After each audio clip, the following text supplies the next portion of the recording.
Robiatul Fadilah, salah satu konselor di rumah konseling ini. Kalau boleh tahu dengan siapa ya Mbak? Nama saya Mia, Bu. Oh, dengan Mbak Mia. Mbak Mia alamatnya mana ya? Panjangwetan, Pekalongan Utara. Oh, jauh dari sini ya Mbak ya. Mbak Mia kesini dengan siapa? Sendirian aja kebetulan. Oh, sendirian, pemberani ya Mbak. Kalau boleh tahu, Mbak Mia tahu rumah konseling ini dari mana ya? Saya tahu dari media massa sih. Dari media massa. Sebelumnya Mbak Mia pernah melakukan kegiatan konseling atau belum? Belum pernah. Belum pernah. Dan Mbak Mia tahu nggak sih konseling itu apa? Belum tahu sih sebenarnya. Oh, belum tahu juga. Jadi sedikit memberitahu ya Mbak Mia ya, bahwa kegiatan konseling itu adalah kegiatan yang dilakukan oleh tenaga ahli untuk membantu menyelesaikan suatu masalah. Jadi di sini saya sebagai konselor atau tenaga ahli dan Mbak Mia sebagai klien. Seperti itu ya Mbak ya. Nanti kita berdiskusi untuk menyelesaikan masalah Mbak Mia, seperti itu. Kemudian dalam kegiatan konseling itu ada 3 asas yang harus kita patuhi. Yang pertama itu ada asas keterbukaan. Jadi nanti dalam kegiatan konseling Mbak Mia diharapkan bisa menjelaskan atau menceritakan masalahnya secara terbuka, seperti itu ya Mbak ya. Yang kedua itu ada kesukarelaan. Jadi Mbak Mia tadi datang ke sini sendiri, berarti Mbak Mia sudah bisa dikatakan sukarela, seperti itu ya Mbak ya.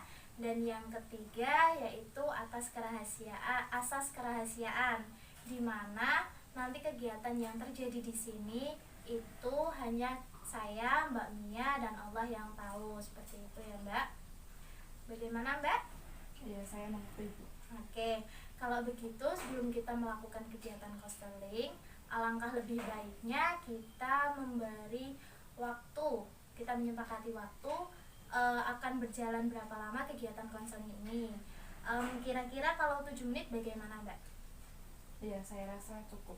Oke, jadi nanti selama 7 menit itu silakan sebelum dimulai Mbak Mia pilih masalah yang ingin Mbak Mia selesaikan. Salah satu saja ya. Nanti apabila 7 menit itu masih kurang, kita bisa bertemu lagi di lain waktu, seperti itu Mbak Mia. Baik, Bu. Oke, kalau begitu Mbak Mia bisa langsung ceritakan apa yang Mbak Mia alami, apa yang Mbak Mia rasakan. Nanti kita sama-sama cari solusi ya. Silakan Mbak Mia. Jadi seperti ini, Bu. Saya itu orangnya cenderung pemalas dan suka menunda-nunda pekerjaan. Jadi Mbak Mia mengatakan bahwa Mbak Mia itu adalah orang yang cenderung pemalas dan suka menunda pekerjaan, begitu ya Mbak ya? Iya, sehingga hal itu berpengaruh kepada nilai saya di perkuliahan, jadi turun gitu. Oh, jadi Mbak Mia mengatakan bahwa Mbak Mia itu memiliki kecenderungan pemalas, jadi Mbak Mia mengalami penurunan nilai, seperti itu Mbak. Gitu. Kalau boleh tahu Mbak Mia itu malas itu karena apa ya? Ya banyak sih alasannya. Yang pertama itu ya karena sering nonton YouTube, karena memang hobi kali ya. Terus yang kedua itu saya suka baca novel gitu. Oh, jadi Mbak Mia mengatakan bahwa Mbak Mia itu malasnya itu dikarenakan sering menonton YouTube dan membaca novel. Iya, dan masih banyak yang lainnya. Iya. Kalau boleh tahu Mbak Mia punya keinginan untuk berubah atau tidak ya? Iya, pasti ingin berubah sih. Ingin berubah ya. Oke, kalau begitu ini saya berikan kertas. Silahkan Mbak Mia bisa menuliskan hal-hal yang bisa Mbak Mia lakukan untuk mencapai ketujuan Mbak Mia atau keinginan Mbak Mia untuk berubah. Silahkan Mbak Mia. Baik, saya tulis dulu.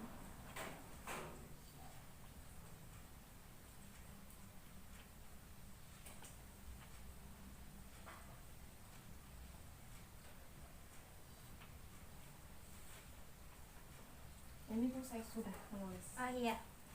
Jadi di sini Mbak Mia menuliskan 3 poin ya Mbak ya, di mana poin yang pertama adalah mengurangi nonton YouTube, poin yang kedua itu mengurangi membaca novel, dan poin yang ketiga itu membuat jadwal harian. Benar begitu Mbak? Iya, seperti itu, Bu. Ya. Dari ketiga hal ini apa yang sudah Mbak Mia lakukan? Adakah dari ketiga hal yang Mbak Mia tulis ini yang sudah Mbak Mia lakukan? Sejauh ini belum ada sih. Sejauh ini belum ada ya? Sulit gitu. Jadi kalau begitu kiranya kalau setelah kegiatan konseling ini Mbak Mia melakukan 3 hal ini bagaimana? Ya gimana ya, namanya sudah kebiasaan itu ya kayak sulit gitu loh Bu. Tapi karena tadi Mbak Mia sudah mengatakan bahwa Mbak Mia mau berubah, jadi Mbak Mia harus mencoba ya. Mbak Mia harus membiasakan diri atau memaksa diri untuk melakukan hal yang di luar kebiasaan Mbak Mia seperti itu. Bagaimana Mbak Mia, berkenan? Ya nanti akan saya coba Bu.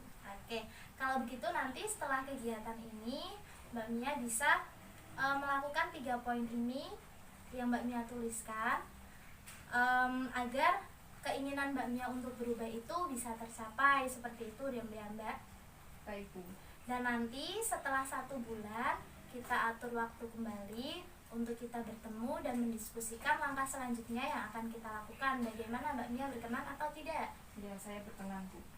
Kalau begitu mungkin sesi konselingnya kita akhiri ya Mbak Mia ya. Mbak Mia tetap semangat.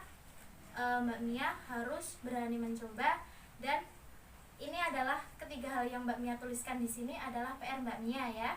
Jadi Mbak Mia harus mau tidak mau harus melakukannya seperti itu ya Mbak Mia ya. Ya nanti akan saya coba Bu. Oke, kalau begitu terima kasih Mbak Mia. Ya saya juga terima kasih karena sudah menyediakan waktunya.